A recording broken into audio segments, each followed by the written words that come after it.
Ya, selamat pagi, siang, sore, dan malam semuanya. Kami dari kelompok 5 di sini akan membahas mengenai akuntansi transaksi terkait ekspor dan impor. Oke, bisa dilanjut langsung.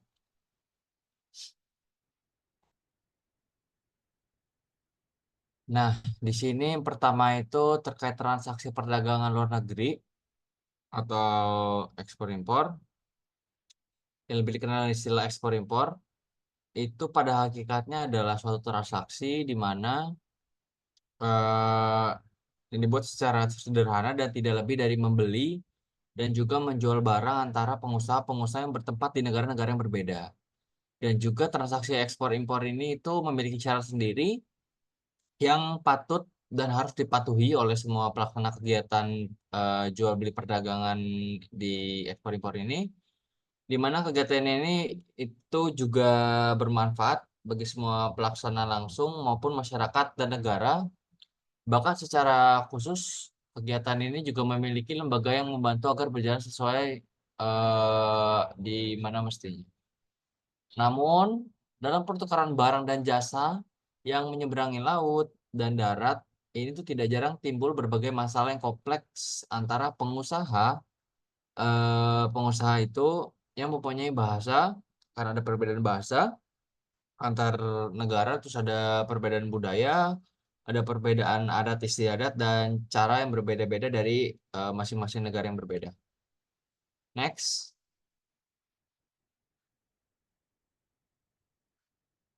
Nah, bagi perkembangan perekonomian Indonesia, transaksi ekspor impor ini itu eh, merupakan salah satu kegiatan ekonomi yang paling penting bagi suatu negara, di mana dalam situasi perekonomian dunia yang masih belum menggembirakan saat ini, berbagai usaha telah dilaksanakan pemerintah Indonesia yang diharapkan dapat meningkatkan pencarian sumber-sumber devisa yang antara lain itu adalah meningkatkan transaksi-transaksi ekspor dan menekan pengeluaran-pengeluaran devisa dengan cara membatasi aktivitas-aktivitas impor. Nah, pada mulanya perdagangan itu hanya terbatas pada suatu wilayah negara tertentu, tapi dengan semakin lama semakin berkembang, perdagangan itu makin terhubung antar negara dan dilakukan oleh berbagai para pengusaha dalam dalam berbagai wilayah. Terus bahkan hubungan-hubungan dagang tersebut itu juga semakin beraneka ragam, termasuk dari cara pembayarannya juga. Terus untuk kegiatan ekspor impor ini itu didasari oleh kondisi bahwa tidak ada suatu negara yang benar-benar mandiri, karena pada hakikatnya pasti setiap negara itu saling membutuhkan negara lain karena tidak bisa membutuhi kebutuhan negara itu dengan sendiri. Next. Nah, pengadaan ekspor impor selanjutnya itu adalah kegiatan mengeluarkan barang dari daerah, sedangkan yang dimaksud dengan eksportir itu adalah perusahaan atau perorangan yang melakukan kegiatan ekspor. Nanti kegiatan ekspor ini, kegiatan impor itu pengertiannya adalah kegiatan memasukkan barang ke dalam daerah dari luar daerah. Nah, perusahaan atau perorangan yang melakukan kegiatan ini itu disebut importir. Nah, untuk transaksi ekspor impor itu dapat dilakukan apabila ada hubungan politik atau hubungan diplomatik di antara kedua negara, baik bilateral ataupun multilateral. Oke, next.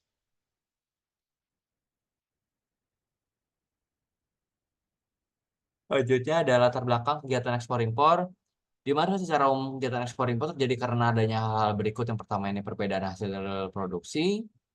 Jadi tiap-tiap negara itu mempunyai kekayaan alam, modal, teknologi dan juga kebudayaan yang berbeda. Nah, dari kata-kata itu atau kalimat itu bisa disimpulkan bahwa tiap-tiap negara itu mempunyai hasil produksi yang berbeda-beda.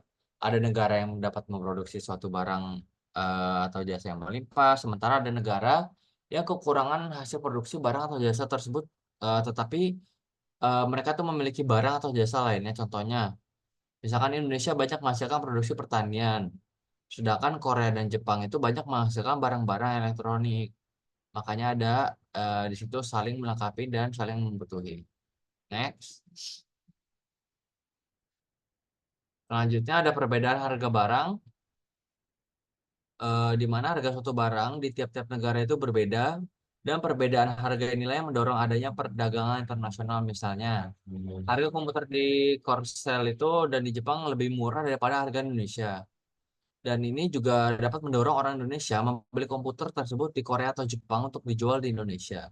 Nah, mereka ini melakukan perdagangan tersebut itu karena berpikir akan memperoleh keuntungan sebagai akibat dan juga karena adanya perbedaan harga jual dan harga beli yang lumayan jauh. Nah, terus yang ketiga, itu juga adanya keinginan untuk meningkatkan produktivitas. Nah, tiap-tiap negara itu biasanya mempunyai kebutuhan akan barang yang beraneka ragam. Namun secara ekonomi, tiap negara ini lebih baik memproduksi beberapa macam barang saja kemudian melakukan perdagangan internasional untuk memenuhi kebutuhan akan barang yang beraneka ragam tersebut. Nah, dengan spesialisasi ini, produktivitas tiap negara itu menjadi lebih tinggi. Oke, next.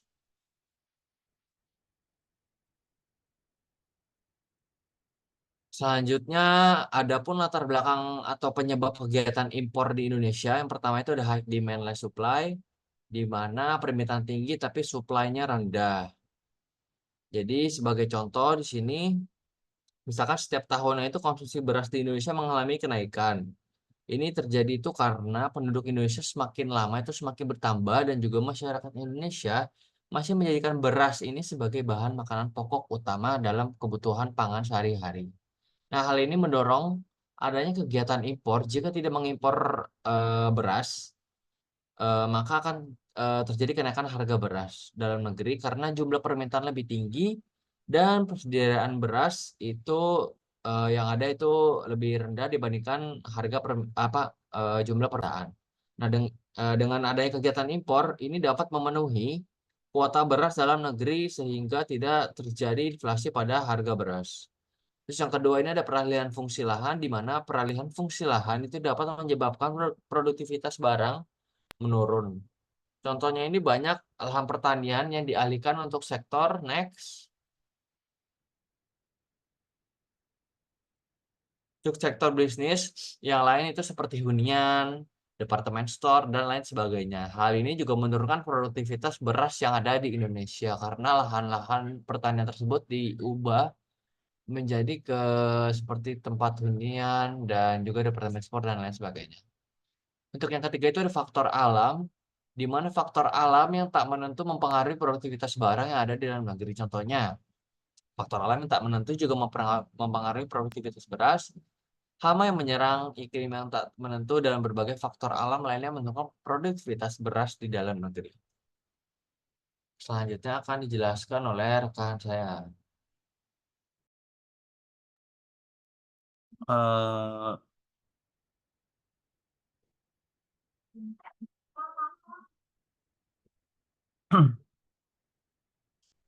jadi selanjutnya akan saya jelaskan itu produk ekspor impor di Indonesia. Jadi sebelum membahas mengenai produk ekspor dan impor di Indonesia, ada hal yang harus dipahami lebih lanjut yaitu mengenai jenis dan kriteria barang. Adapun penjelasannya adalah sebagai berikut. Jadi ada tiga kriteria barang, yaitu yang pertama itu barang dilarang, yaitu seperti narkotika, bahan peledak, senjata api, dan amunisi. Lalu yang kedua itu barang diawasi atau diatur peredarannya, seperti kebutuhan pokok. Lalu ada yang ketiga itu atau yang terakhir, barang yang dibebaskan, seperti alat-alat tulis. Lalu yang kedua itu eh, ada dua jenis barang, yaitu ada yang pertama itu barang bawaan dan kedua itu barang dagangan. Next, dan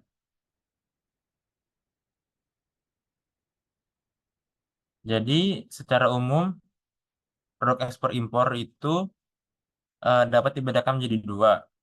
Yang pertama itu minyak bumi dan gas alam atau bisa disebut dengan migas. Jadi migas itu eh, antara lain itu berupa minyak tanah, bensin, solar, dan LPG. Nah, sedangkan non migas itu seperti bahan-bahan hasil dari pertanian dan perkebunan seperti karet dan kopi. Lalu ada hasil laut seperti ikan dan kerang.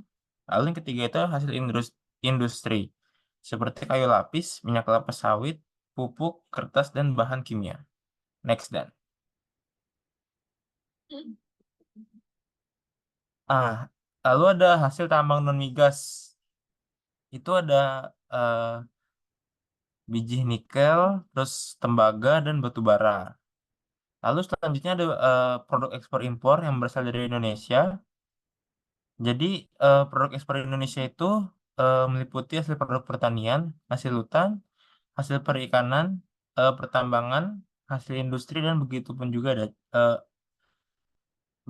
juga jasa. Jadi yang pertama itu hasil pertanian, contohnya itu karet, kopi, kelapa sawit, cengkeh, teh, lada, cina, tembakau dan coklat. Kalau hasil hutan itu contohnya ada kayu dan rotan. Jadi ekspor kayu atau rotan itu tidak boleh dalam bentuk kayu gelondongan atau bahan mentah. Jadi itu harus diolah menjadi dalam bentuk barang setengah jadi maupun barang jadi seperti mebel. Jadi nggak boleh eh, diekspor itu dalam bentuk satu kayu gelondongan. Lalu yang ketiga itu ada hasil perikanan. Jadi hasil perikanan yang banyak diekspor itu merupakan hasil yang berasal dari laut. Contohnya itu seperti ikan tuna, cakalang, udang, dan bandeng. Next dan. Lalu yang keempat ini ada hasil pertambangan. Contoh barang yang diekspor dari Indonesia itu timah, aluminium, batu bara, tembaga, dan emas. Lalu yang kelima, untuk hasil industri itu contohnya seperti semen, pupuk, tekstil, dan pakaian jadi. Yang terakhir itu ada jasa. Jadi dalam bidang jasa ini eh, Indonesia itu mengirimkan tenaga-tenaga yang berasal dari Indonesia untuk kerja di luar negeri. Itu biasanya antara lain ke negara Malaysia dan negara-negara Timur Tengah. Jadi tidak semua barang itu boleh diekspor. Ada beberapa barang yang dilarang diekspor. Di antaranya itu ikan yang dalam keadaan hidup, itu ikan dan anak ikan jenis dan anak ikan arwana jenis Celeropech formosus. Itu benih ikan sidat atau anguilla yang di bawah ukuran ikannya itu 5 mm. Lalu ada ikan hias air tawar jenis Botia macracanthus ukuran 15 cm ke atas, udang galah air tawar di bawah ukuran 8 cm, induk dan calon induk udang Penaidae, dan karet bongkah. Next dan. Lalu ada produk impor Indonesia. eh Indonesia itu mengimpor barang-barang konsumsi bahan baku dan bahan penolong serta bahan modal. Jadi eh, penjelasan mengenai produk impor Indonesia itu yang pertama itu ada barang-barang konsumsi. Itu merupakan barang-barang yang digunakan untuk memenuhi kebutuhan sehari-hari seperti makanan, minuman, susu, mentega, beras, dan daging. Yang kedua itu ada bahan baku dan bahan penolong, yaitu merupakan barang-barang yang diperlukan untuk kegiatan industri. Itu baik sebagai bahan baku maupun bahan pendukung seperti kertas, bahan-bahan kimia, obat-obatan, dan kendaraan bermotor. Selanjutnya ada barang modal, adalah barang yang digunakan untuk modal usaha seperti mesin, suku cadang, komputer, pesawat terbang, dan alat-alat berat. Lalu ada produk impor Indonesia yang berupa hasil pertanian. Itu antara lain seperti beras, terigu, kacang kedelai, dan buah-buahan. Yang kelima, untuk impor Indonesia yang berupa hasil peternakan antara lain, yaitu berupa daging dan susu. Untuk produk impor Indonesia yang berupa hasil pertambangan, yaitu antara lain adalah minyak, bumi, dan gas. Selanjutnya untuk produk impor Indonesia yang berupa barang industri antara lain, seperti barang-barang elektronik, bahan kimia, kendaraan, lalu ada dalam bidang jasa, Indonesia itu mendatangkan tenaga ahli dari luar negeri. Next, Dan.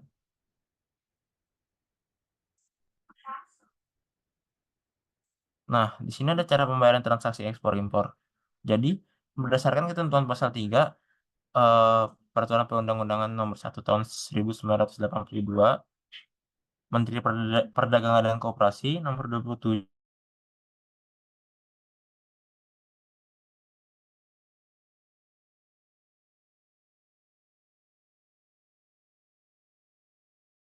advance payment.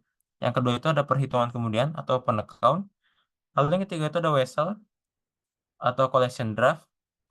Lalu ada konsinyasi atau consignment. Lalu ada letter of credit. Yang keenam itu cara pembayaran lain yang lazim dalam perdagangan luar negeri.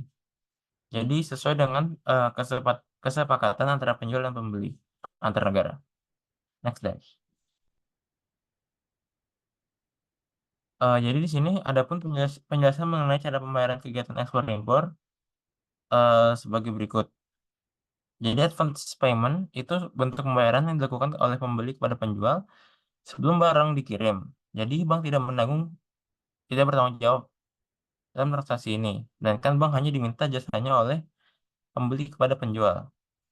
Besar uang muka tergantung dari sales kontrak, misalnya 20%, 40%, atau 100%. Jadi transaksi ini dilakukan karena bargaining position. Penjual eh, penjual lebih kuat. Risiko dalam transaksi ini ditanggung oleh pembeli. Yang kedua itu ada open account. Open account itu merupakan suatu bentuk pembayaran yang dilakukan oleh pembeli kepada penjual setelah barang dikirim oleh penjual. Bank tidak bertanggung jawab dan transaksi ini. Dan kan bank hanya diminta jasanya oleh pembeli untuk mengirim uang kepada penjual. Transaksi ini dilakukan karena bargaining position, yaitu pembeli lebih kuat. Lalu resiko dan transaksi ini ditanggung oleh penjual. Next, Dan.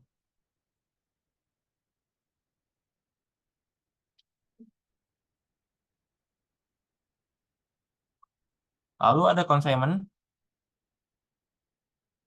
Consignment adalah suatu pembayaran di mana barang dikirim dan dititipkan kepada agen penjual yang nantinya barang tersebut akan dijual kepada pembeli. Bank tidak bertanggung jawab atas transaksi ini, melainkan bank hanya diminta jasanya oleh agen untuk mengirimkan uang kepada penjual.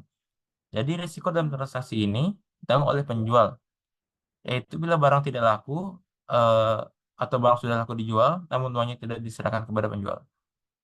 Yang keempat itu adalah collection. Collection itu merupakan transaksi dagang yang telah disepakati oleh penjual dan pembeli. Dalam hal mana penagihan pembayaran atau pengiriman dokumen melalui jasa bank. Jadi bank di sini hanya sebagai perantara. Dan bank ini tidak menjamin pembayaran atas transaksi ini. Dokumen dikirim melalui bank dan di dalam penyerahan dokumen ke importir dibedakan menjadi dua. Next, Dan.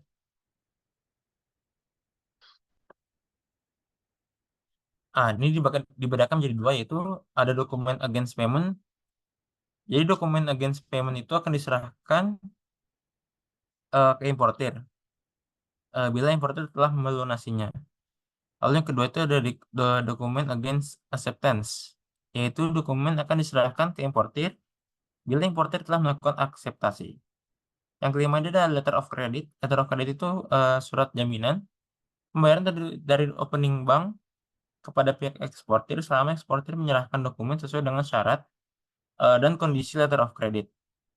Jadi perjanjian tertulis dari sebuah bank devisa atas permintaan importir atau pemohon LC untuk melakukan pembayaran kepada eksportir setelah adanya penyerahan dokumen-dokumen sesuai dengan yang tercantum dalam letter of credit terpenuhi. Cara pembayaran yang paling aman, cara pembayaran ini paling aman karena mengedepankan kepentingan kedua belah pihak. Namun perlu diingat, transaksi letter of credit itu hanya berkepentingan terhadap dokumen-dokumen saja, tanpa melibatkan kondisi barang. Next, Dan.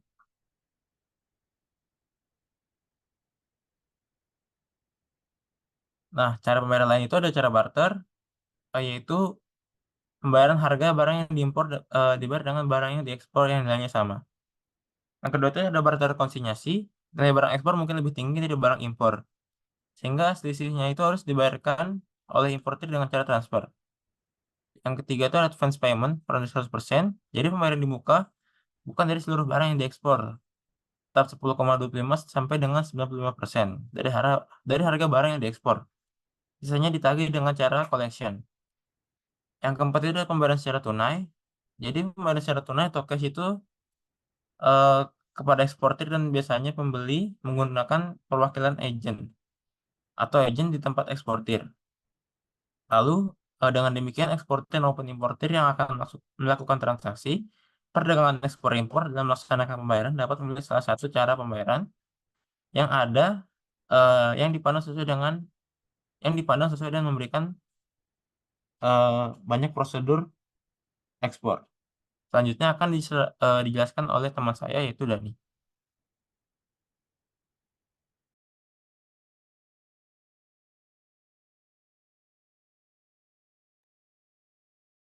Di sini saya akan menjelaskan prosedur ekspor dan impor.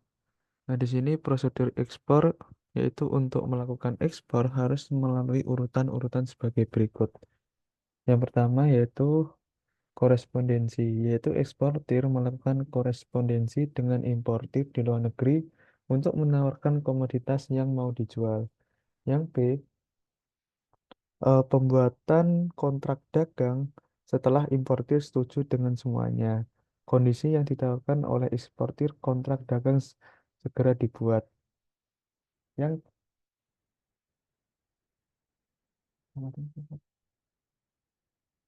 yang C, penerbitan letter of credit, yaitu importir membuka letter of credit melalui bank koresponden di negaranya dan mengirim eh, letter of credit tersebut ke bank devisa yang ditujukan eksportir di Indonesia. Yang D, mempersiapkan barang ekspor dengan diterima letter of credit eksportir, segera mempersiapkan barang yang dipesan importir.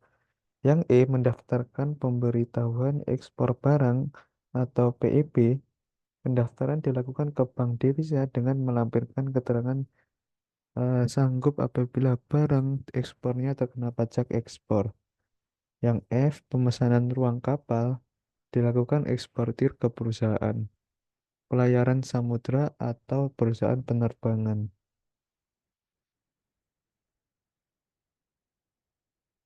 Nah, di sini ada prosedur impor, yaitu adapun penjelasan prosedur umum prosedur impor di Indonesia melalui portal INSW adalah sebagai berikut. Yang pertama, importir mencari supplier barang sesuai dengan yang akan diimpor.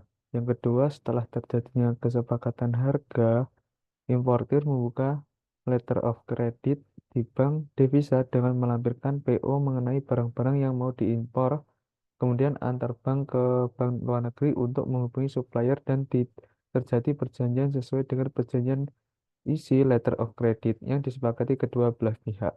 Yang ketiga, barang-barang dari supplier siap untuk dikirim ke pelabuhan pemuatan untuk diajukan.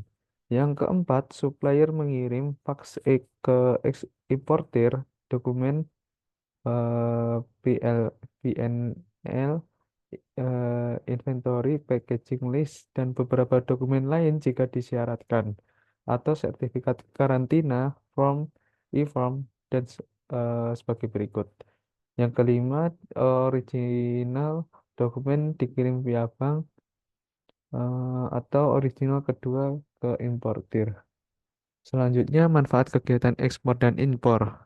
Kegiatan ekspor dan impor membawa banyak manfaat bagi negara dan masyarakatnya. Berikut ini beberapa manfaat kegiatan ekspor. Yang pertama, memperluas pasar bagi produk Indonesia.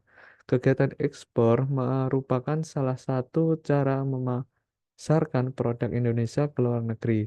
Misalnya, pakaian batik merupakan salah satu produk Indonesia yang mulai dikenal oleh masyarakat dunia. Apabila permintaan terhadap pakaian batik buatan Indonesia semakin meningkat, pendapatan para produsen batik semakin besar. Dengan demikian, kegiatan pendapatan para produsen batik semakin besar. Dengan demikian, kegiatan produksi batik di Indonesia akan semakin berkembang. Yang kedua, menambah devisa negara, yang dimana perdagangan antar negara memungkinkan eksportir Indonesia untuk menjual barang kepada masyarakat luar negeri. Transaksi ini dapat menambah penerimaan devisa negara. Dengan demikian, kekayaan negara bertambah karena devisa merupakan salah satu sumber penerimaan negara. Yang ketiga, memperluas lapangan kerja, yaitu kegiatan ekspor akan membuka lapangan kerja bagi masyarakat. Dengan semakin luasnya pasar bagi produk Indonesia, kegiatan produksi di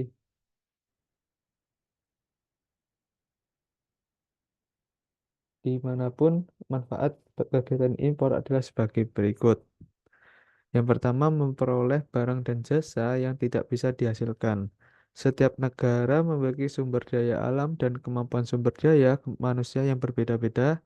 Misalnya, keadaan alam Indonesia tidak bisa menghasilkan gandum dan Amerika tidak bisa menghasilkan kelapa sawit. Perdagangan antar negara maupun mengatasi persoalan tersebut, perdagangan antar negara memungkinkan Indonesia untuk memperoleh gandum dan Amerika memperoleh minyak kelapa sawit. Perdagangan antar negara akan mendatangkan barang-barang yang belum dapat dihasilkan di negeri. Misalnya, Indonesia belum mampu memproduksi mesin-mesin berat. Oleh karena itu, Indonesia melakukan perdagangan dengan Amerika, Jepang, Cina, dan Korea Selatan dalam pengadaan alat-alat tersebut. Yang kedua, memperoleh teknologi modern. Proses produksi dapat dipermudah dengan adanya teknologi modern, misalnya penggunaan mesin las pada pabrik perakitan sepeda motor. Mesin ini mempermudah proses penyambungan kerangka motor. Contohnya lainnya adalah em, fotokopi mesin laser, yang dimana mesin ini bisa mengandalkan dokumen dengan lebih cepat dan jelas. Nah, di sini ada penyerahan dokumen, dan wesel ekspor, yang dimana bila terjadinya penyimpanan, bank tidak melakukan negosiasi dokumen ekspor, tetapi hanya mengin menginkasokannya untuk menghindari unpaid dengan nomor entry saat mengkolek dokumennya. Yang kedua, bila tidak terdapat penyimpanan dokumen letter of credit ekspor, maka bank melakukan pembelian atau menego dokumen vessel letter of credit ekspor tersebut. Saat nego diperlakukan ayat jurnal. Nah, di sini penyerahan dokumen, dan vessel ekspor, ada sebuah transaksi yang dimana nasabah cabang bank X mendiskonto suatu vessel ekspor atas unjuk USD 30.000 sebagai realistis in reg issued letter of credit USD 30.000 yang diterima dari opening bank di London. Dalam letter of credit tersebut terdapat klausa TT reimburse acceptable dengan kurs $1, yaitu 2.310. Selanjutnya, dengan menggunakan notaris schedule of remittance, semua dokumen ekspor dikirim ke opening bank sesuai dengan syarat letter of credit hasil rekening giro rupiah. Berikut ada perhitungannya, yang dimana vessel ekspor 30.000 eh, dengan komisi 1/8% kali 10.000 sebagai berikut, dan sampai akunnya yang dimana ya, WE ISEC yang dibeli di debit senilai 30.000 US dollar, komisi negosiasi di kredit senilai $37,50, dan di kredit RP Velas USD $29.962. Dan sampai bawah. Di sini pada saat penerimaan vessel ekspor dari kantor pusat. Bila sebelumnya bank membeli vessel atau negosiasi, maka ayat jurnalnya debit rak KAP kantor pusat 40.000 USD, dan di kredit vessel yang dibeli 40.000 US dollar. Bila sebelumnya di inkaso, hasil inkaso net dari koresponden yaitu 39.950 US dollar dengan komisi 1/8 persen dikali USD 40.000 sama dengan USD 50.000. Jurnalnya yaitu debit RKAPKP USD 39.950 dengan kredit komisi ekspor USD 50 dan nasabah ekspornya dikredit 39.900. Di sini pada satu penerimaan wesel ekspor dari kantor pusat, yang dimana kantor pusat mengirimkan nota pembayaran wesel ekspor ke cabang dengan jurnal di kantor pusat. Debit depository koresponden yaitu USD 39.990 dan dikredit RAK cabang yaitu dikredit USD 39.950. Di sini ada kesimpulan yaitu ekspor adalah kegiatan mengeluarkan barang dari daerah pabean, sedangkan yang dimaksud dengan ekspor adalah perusahaan atau perorangan yang melakukan kegiatan ekspor. Dan impor adalah kegiatan memasukkan barang ke dalam daerah pabean. Perusahaan atau perorangan yang melakukan kegiatan impor tersebut disebut dengan importir. Yang dimaksud dengan daerah pabean adalah wilayah Republik Indonesia yang meliputi wilayah darat, perairan, dan ruang udara di atasnya, serta tempat tertentu di zona ekonomi eksklusif dan landasan kontinen. Kegiatan ekspor impor memiliki banyak manfaat baik bagi negara Indonesia sendiri maupun bagi masyarakatnya. Tidak dipungkiri, meskipun dalam pelaksanaannya cenderung sulit dalam penyelesaian syarat-syarat dan ketentuannya, tapi kegiatan ini harus tetap dilakukan untuk pemenuhan kebutuhan dan tujuan lainnya. Dan dalam kegiatan ekspor impor ini pula banyak lembaga yang berpartisipasi dalam pelaksanaannya. Sekian, terima kasih atas pemaparan akuntansi transaksi ekspor impor dari kelompok 5. Wassalamualaikum warahmatullahi wabarakatuh.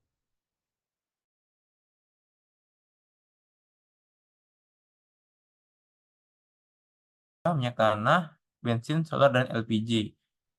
Nah, sedangkan non migas itu seperti bahan-bahan pertanian dan hasil dari pertanian dan perkebunan seperti karet dan kopi. Lalu ada hasil laut seperti ikan dan kerang.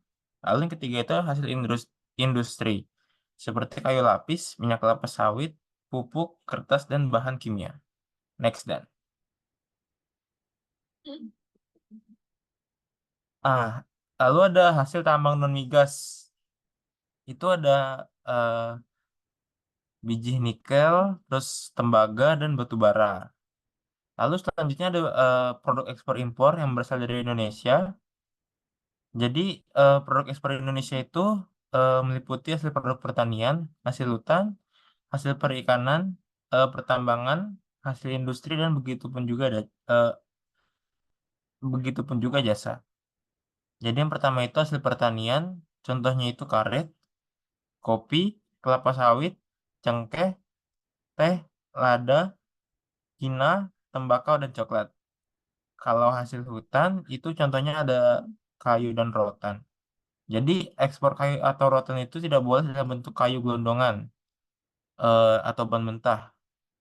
Jadi itu harus diolah eh, menjadi dalam bentuk barang setengah jadi maupun barang jadi seperti mebel. Jadi nggak boleh eh, diekspor itu dalam bentuk satu kayu gelondongan. Lalu yang ketiga itu ada hasil perikanan. Jadi hasil perikanan yang banyak diekspor itu merupakan hasil yang berasal dari laut. Contohnya itu seperti ikan tuna, cakalang, udang, dan bandeng. Next dan.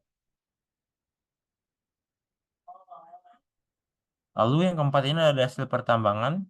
Contoh barang yang diekspor dari Indonesia itu timah, aluminium, batu bara, tembaga, dan emas. Lalu yang kelima, untuk hasil industri itu contohnya seperti semen, pupuk, tekstil, dan pakaian jadi. Yang terakhir itu ada jasa. Jadi dalam bidang jasa ini eh, Indonesia itu mengirimkan tenaga-tenaga yang berasal dari Indonesia untuk kerja di luar negeri. itu biasanya antara lain ke negara Malaysia dan negara-negara Timur Tengah. Jadi tidak semua barang itu boleh diekspor. Ada beberapa barang yang dilarang diekspor, diantaranya itu ikan yang dalam keadaan hidup, itu ikan dan anak ikan jenis dan anak ikan arwana jenis Celeropech formosus. Itu benih ikan sidat atau anguilla yang di bawah ukuran ikannya itu 5 mm. Lalu ada ikan hias air tawar jenis Botia macracanthus ukuran 15 cm ke atas, udang galah air tawar di bawah ukuran 8 cm, induk dan calon induk udang Penaidae, dan karet bongkah. Next dan. Lalu ada produk impor Indonesia. Eh, Indonesia itu mengimpor barang-barang konsumsi bahan baku dan bahan penolong serta bahan modal.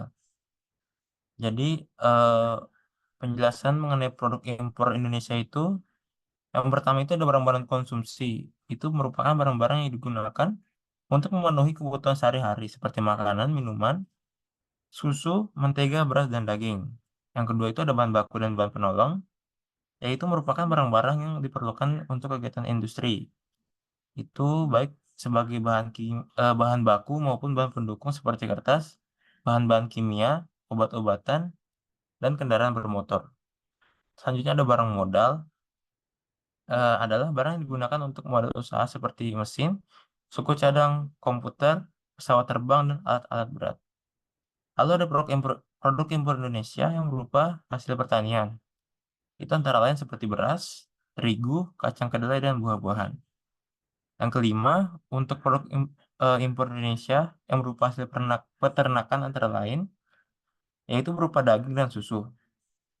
Untuk produk impor Indonesia yang berupa hasil pertambangan, yaitu antara lain adalah minyak, bumi, dan gas. Selanjutnya untuk produk impor Indonesia yang berupa barang industri antara lain seperti barang-barang elektronik, bahan kimia, kendaraan, lalu ada dalam bidang jasa, Indonesia itu mendatangkan tenaga ahli dari luar negeri. Next dan.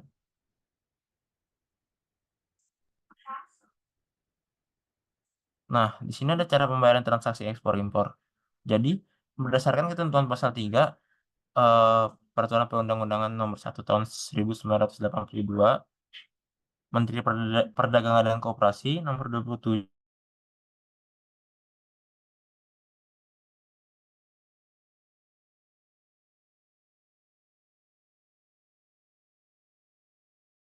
advance payment. Yang kedua itu ada perhitungan kemudian atau open account. Lalu yang ketiga itu ada wesel atau collection draft. Lalu ada konsinyasi atau consignment. Lalu ada letter of credit. Yang keenam itu cara pembayaran lain yang lazim dalam perdagangan luar negeri. Jadi sesuai dengan kesepakatan antara penjual dan pembeli antar negara. Next slide. Jadi di sini ada pun penjelasan mengenai cara pembayaran kegiatan ekspor impor sebagai berikut. Jadi advance payment itu bentuk pembayaran yang dilakukan oleh pembeli kepada penjual sebelum barang dikirim. Jadi bank tidak bertanggung jawab dalam transaksi ini. Dan kan bank hanya diminta jasanya oleh pembeli kepada penjual. Besar uang muka tergantung dari sales kontrak. Misalnya 20%, 40%, atau 100%. Jadi transaksi ini dilakukan karena bargaining position. Penjual eh, penjual lebih kuat. Risiko dalam transaksi ini ditanggung oleh pembeli.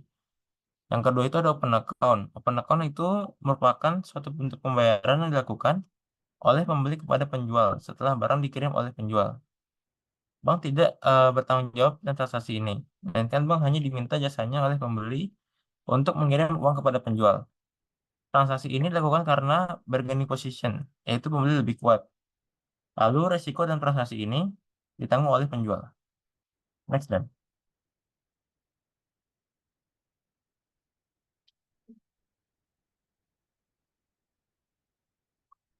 Lalu ada consignment. Consignment adalah suatu pembayaran di mana barang dikirim dan dititipkan kepada agen penjual yang nantinya barang tersebut akan dijual kepada pembeli. Bank tidak bertanggung jawab atas transaksi ini, melainkan bank hanya diminta jasanya oleh agen untuk mengirimkan uang kepada penjual. Jadi risiko dalam transaksi ini ditanggung oleh penjual, yaitu bila barang tidak laku eh, atau barang sudah laku dijual, namun uangnya tidak diserahkan kepada penjual. Yang keempat itu adalah collection. Collection itu merupakan transaksi dagang yang telah disepakati oleh penjual dan pembeli. Dalam hal mana penagihan pembayaran atau pengiriman dokumen melalui jasa bank. Jadi bank di sini hanya sebagai perantara. Dan bank ini tidak menjamin pembayaran atas transaksi ini. Dokumen dikirim melalui bank dan di dalam penyerahan dokumen ke importir dibedakan menjadi dua. Next then.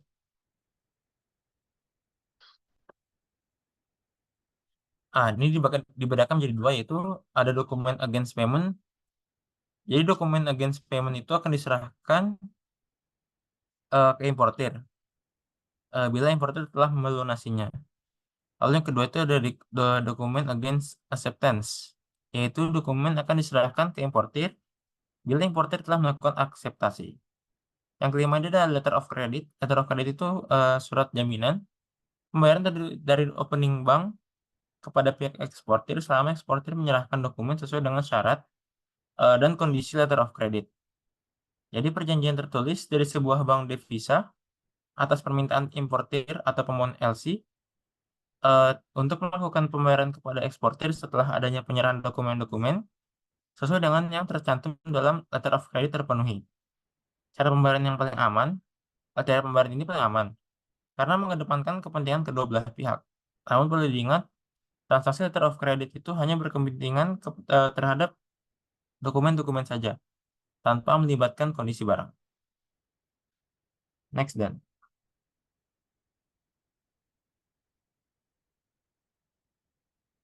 Nah, cara pembayaran lain itu ada cara barter, yaitu pembayaran harga barang yang diimpor dibayar dengan barang yang diekspor yang nilainya sama.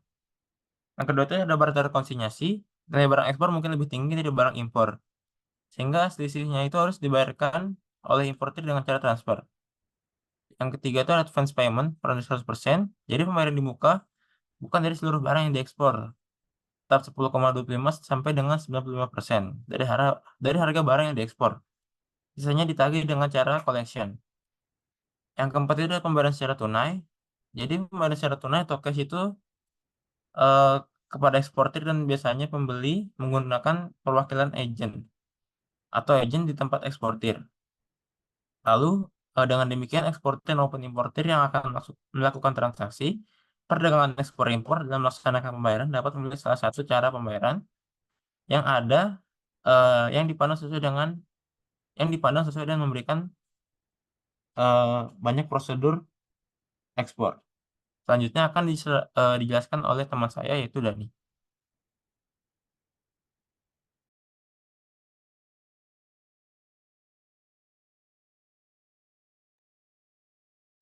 Di sini saya akan menjelaskan prosedur ekspor. Yaitu pembayaran harga barang yang dibayar dengan barang yang diekspor yang nilainya sama. Yang kedua itu ada barter konsinyasi, nilai barang ekspor mungkin lebih tinggi dari barang impor, sehingga selisihnya itu harus dibayarkan oleh importir dengan cara transfer. Yang ketiga itu ada advance payment per 100%, jadi pembayaran di muka bukan dari seluruh barang yang diekspor, tetap 10,25 sampai dengan 95% dari harga barang yang diekspor. Sisanya ditagih dengan cara collection. Yang keempat itu adalah pembayaran secara tunai. Jadi pembayaran secara tunai atau cash itu eh, kepada eksportir dan biasanya pembeli menggunakan perwakilan agen atau agen di tempat eksportir. Lalu dengan demikian eksportir maupun importir yang akan melakukan transaksi perdagangan ekspor impor dalam melaksanakan pembayaran dapat memilih salah satu cara pembayaran yang ada yang dipandang sesuai dengan memberikan banyak prosedur ekspor. Selanjutnya akan dijelaskan oleh teman saya yaitu Dani.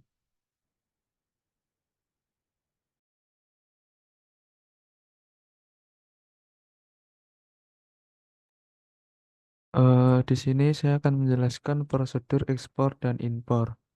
Nah, di sini prosedur ekspor yaitu untuk melakukan ekspor harus melalui urutan-urutan sebagai berikut.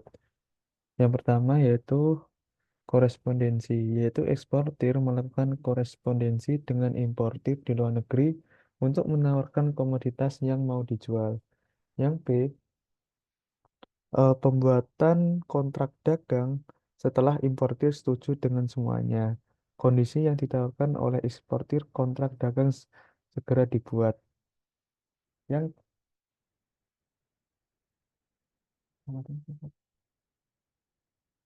yang C, penerbitan letter of credit, yaitu importir membuka letter of credit melalui bank koresponden di negaranya dan mengirim eh, letter of credit tersebut ke bank devisa yang ditujukan eksportir di Indonesia. Yang D, mempersiapkan barang ekspor dengan diterima letter of credit eksportir, segera mempersiapkan barang yang dipesan importir. Yang E, mendaftarkan pemberitahuan ekspor barang atau PEB. Pendaftaran dilakukan ke bank devisa dengan melampirkan keterangan sanggup apabila barang ekspornya terkena pajak ekspor. Yang F, pemesanan ruang kapal dilakukan eksportir ke perusahaan pelayaran samudra atau perusahaan penerbangan.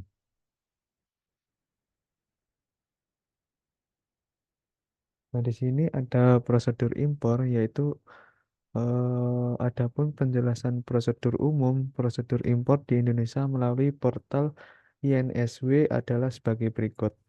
Yang pertama, importir mencari supplier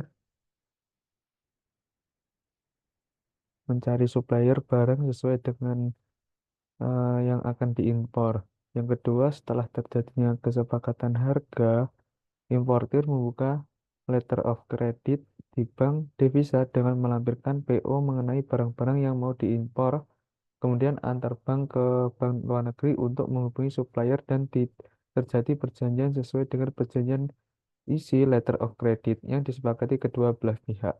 Yang ketiga, barang-barang dari supplier siap untuk dikirim ke pelabuhan pemuatan untuk diajukan.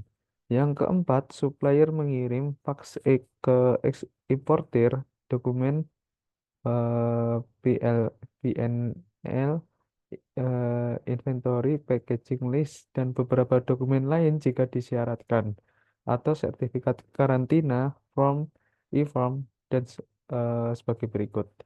Yang kelima, original dokumen dikirim via bank atau original kedua ke importir. Selanjutnya, manfaat kegiatan ekspor dan impor. Kegiatan ekspor dan impor membawa banyak manfaat bagi negara dan masyarakatnya. Berikut ini beberapa manfaat kegiatan ekspor. Yang pertama, memperluas pasar bagi produk Indonesia. Kegiatan ekspor merupakan salah satu cara memasarkan produk Indonesia ke luar negeri. Misalnya, pakaian batik merupakan salah satu produk Indonesia yang mulai dikenal oleh masyarakat dunia. Apabila permintaan terhadap pakaian batik buatan Indonesia semakin meningkat, pendapatan para produsen batik semakin besar. Dengan demikian, kegiatan pendapatan para produsen batik semakin besar. Dengan demikian, kegiatan produksi batik di Indonesia akan semakin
semakin berkembang. Yang kedua, menambah devisa negara, yang dimana perdagangan antar negara memungkinkan eksportir Indonesia untuk menjual barang kepada masyarakat luar negeri. Transaksi ini dapat menambah penerimaan devisa negara. Dengan demikian, kekayaan negara bertambah karena devisa merupakan salah satu sumber penerimaan negara. Yang ketiga, memperluas lapangan kerja, yaitu kegiatan ekspor akan membuka lapangan kerja bagi masyarakat. Dengan semakin luasnya pasar bagi produk Indonesia, kegiatan produksi di